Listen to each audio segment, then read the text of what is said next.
കോഴിക്കോട്ടെ തിരുവച്ചിറ ശ്രീകൃഷ്ണസ്വാമി ക്ഷേത്രത്തിൽ നിന്ന് എം രാഗേഷ് ചേരുകയാണ് ഇപ്പോൾ. രാഗേഷ്, തിരുവച്ചിറ ക്ഷേത്രത്തിൽ എങ്ങനെയാണ്? നല്ല തിരക്കുണ്ടോ രാവിലെ മുതൽ?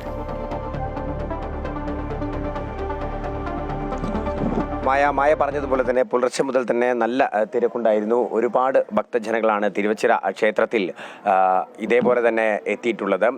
രാവിലെ കണി കാണുന്നതിന് വേണ്ടി നിരവധി ആളുകളാണ് വന്നുകൊണ്ടിരുന്നത്. ഇപ്പോൾ നമ്മൾ തിരുവച്ചിറ ക്ഷേത്രത്തിന് അകത്തേക്ക് പ്രവേശിക്കുകയാണ്. പുലർച്ചെ മുതൽ നല്ല തിരക്ക് അനുഭവപ്പെടുന്നുണ്ട് എന്നുള്ളതാണ് മനസ്സിലാക്കുന്നത്. പുലർച്ചെ മുതൽ ആളുകൾ ഉണ്ടല്ലേ കണി കാണുന്നതിന് വേണ്ടിയിട്ട്? കൂടുതൽ ആളുണ്ട്.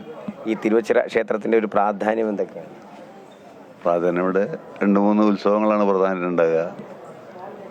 ശ്രീകൃഷ്ണജയന്തി, പിന്നെ ഓണത്തിനും വിഷുവിനും ഇവിടെ ആള് കൂടും. സാമൂതിരിയുടെ കാലത്ത് ഉണ്ടാക്കിയിട്ടുള്ള അത്രയും പൈതൃകമുള്ള ഒരു ക്ഷേത്രമാണ്.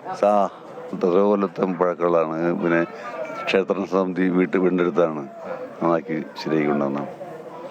ഈ തിരുവച്ചിറ ക്ഷേത്രം എന്ന് പറയുന്നത് അത്രമാത്രം ഒരു ചരിത്രമുള്ള ഒരു ക്ഷേത്രം കൂടെയാണ്. ഇതിനോട് ചേർന്ന് തന്നെ തിരുവച്ചിറ കുളം എന്ന് പറയുന്ന ഒരു ഏകദേശം 8 ഏക്കറോളം വരുന്ന ഒരു വലിയ കുളമാണ്. ഇവിടെ ഒരു പ്രധാന വഴിപാടെന്ന് പറയുന്നത് മീനൂട്ടാണ്. മീനിൻ്റെ പ്രസാദമായി ഭക്ഷണം കൊടുക്കുന്ന ഒരു ചടങ്ങുണ്ട്. നമ്മൾ തിരുവച്ചിറ ക്ഷേത്രത്തിൽ ആളുകൾ ദർശനത്തിന് വേണ്ടി എത്തിയിരിക്കുന്ന കാഴ്ചയാണ് കാണുന്നത്. വലിയ ക്യൂ രാവിലെ മുതൽ തന്നെ അനുഭവപ്പെടുന്നുണ്ട്. പുലർച്ചെ തന്നെ ക്ഷേത്രത്തിലെ പൂജകൾക്കൊപ്പം തന്നെ കണിവെക്കുന്ന ചടങ്ങ് അത് പൂർത്തിയായി. അതിനുശേഷം മുതലാണ് ദർശനം തുടങ്ങിയിട്ടുള്ളത്. ദർശനത്തിനായി നിരവധി ഭക്തരാണ് കോഴിക്കോട് മീൻചന്തയുള്ള തിരുവച്ചിറ ശ്രീകൃഷ്ണ ക്ഷേത്രത്തിൽ എത്തിയിട്ടുള്ളത്. കുട്ടികൾക്കും ഒപ്പം കുടുംബാംഗങ്ങൾക്കും ഒപ്പം ദർശനം നടത്തുന്നതിന് വേണ്ടിയാണ് നിരവധി ഭക്തർ എത്തിയിട്ടുള്ളത്. പുലർച്ചെ മുതൽ തന്നെ ഭക്തജന തിരക്ക് അനുഭവപ്പെടുന്നുണ്ട്.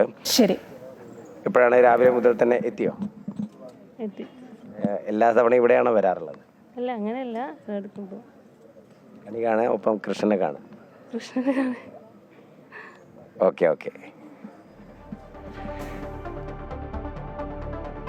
രാഗേഷാണ് തിരുവച്ചിറ ക്ഷേത്രത്തിൽ നിന്ന് വിശേഷങ്ങൾ പങ്കുവച്ചുകൊണ്ടിരുന്നത്.